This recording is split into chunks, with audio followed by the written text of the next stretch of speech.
आज हम लोग पढ़ेंगे प्रकाश का परावर्तन और अपवर्तन, reflection and refraction of light. प्रकाश का परावर्तन क्या होता है? प्रकाश का परावर्तन, प्रकाश का परावर्तन, reflection of light, reflection of light, light. जब सूर्य की किरणें किसी भी वस्तु से टकराती हैं तो उसी माध्यम में वापस लौट जाती हैं। इस घटना को बोलते हैं प्रकाश का परावर्तन। जब सूर्य की किरणें किसी भी वस्तु से टकराती हैं और टकराने के बाद पुनः वापस लौट जाती है, इस घटना को बोलते हैं प्रकाश का परावर्तन। लिखते हैं परिभाषा। जब सूर्य की किरणें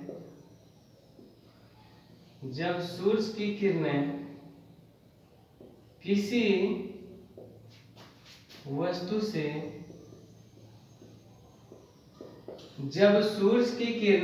वस्तु से टकराती है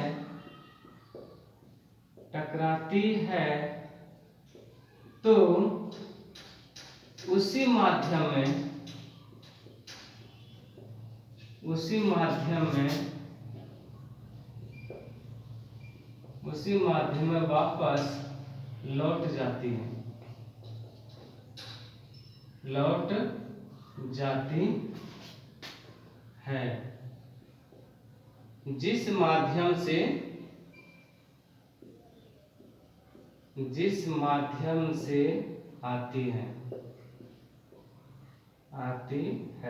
जिस माध्यम से आती है।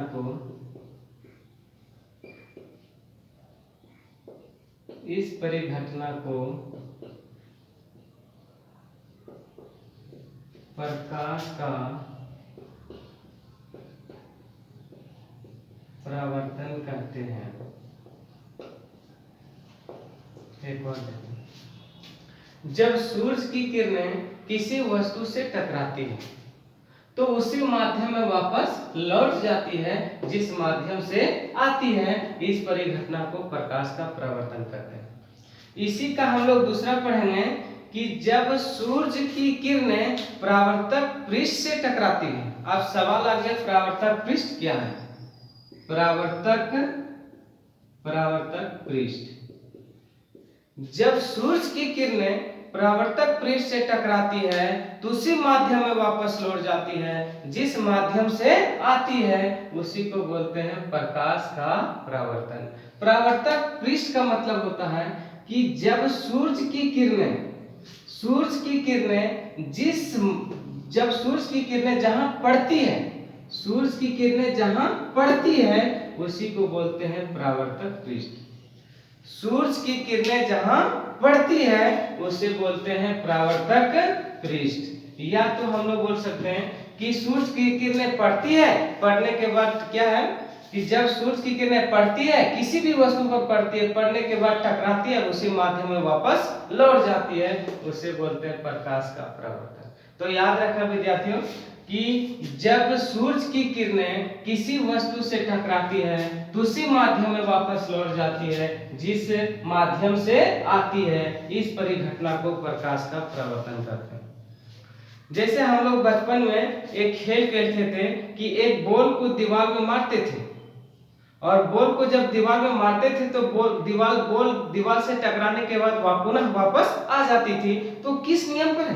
प्रकाश के परावर्तन के नियम पर आधारित है। जैसे प्रतिबिंब का बनना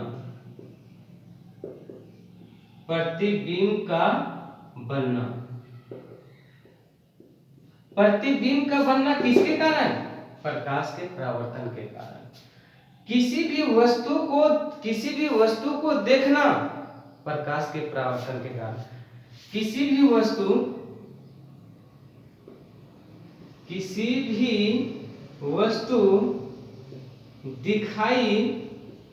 दिखाई देना किसके कारण होता है? प्रकाश के परावर्तन के कारण। प्रकाश का परावर्तन हमेशा दर्पण से होता है। प्रकाश का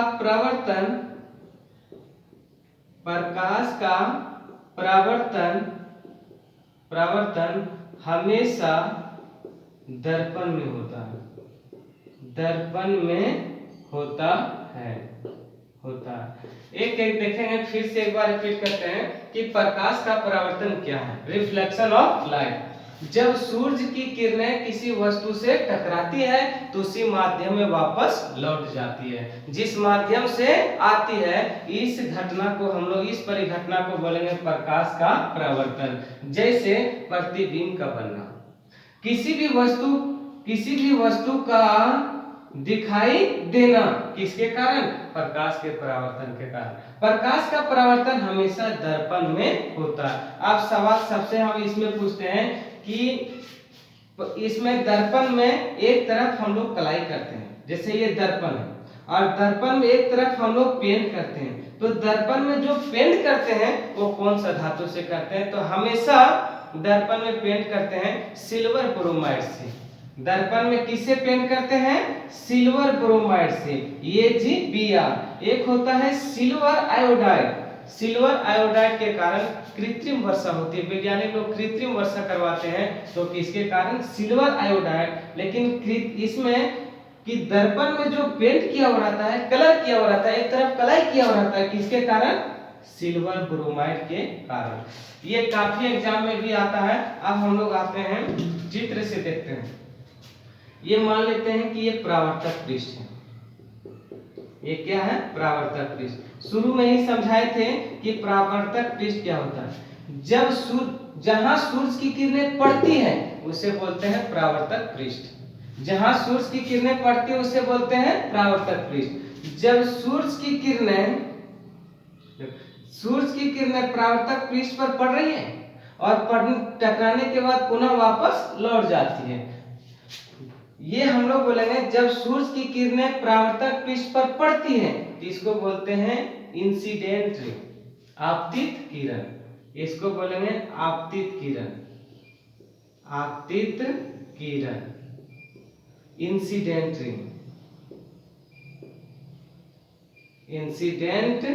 रे। इसको बोलते हैं परावर्तित किरण।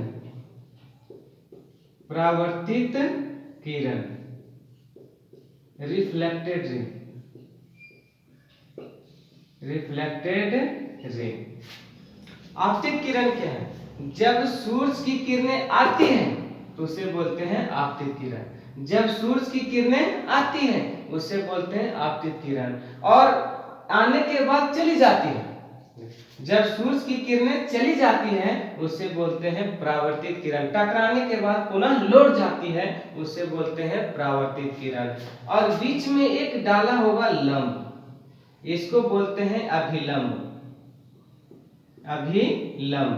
अभिलंब क्या है? इंग्लिश में बोला जाता है नॉर्मल। ये है नॉर्मल।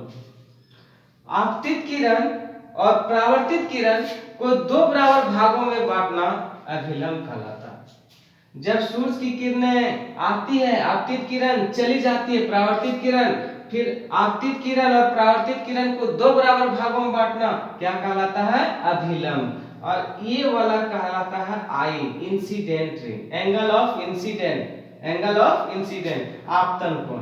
इसको बोलते हैं परावर्तन कोण आर। ये हो गया आपतन कोण। इस एंगल को हम लोग बोलेंगे आपतन कोण। Angle of incident.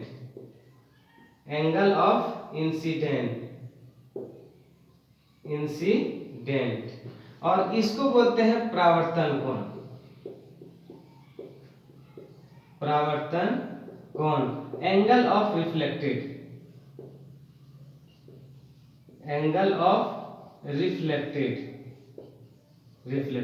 ये है परावर्तक पृष्ठ।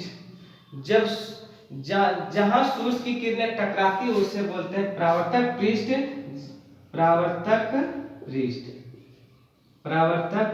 पृष्ठ, जिसको बोलते हैं सरफेस एरिया।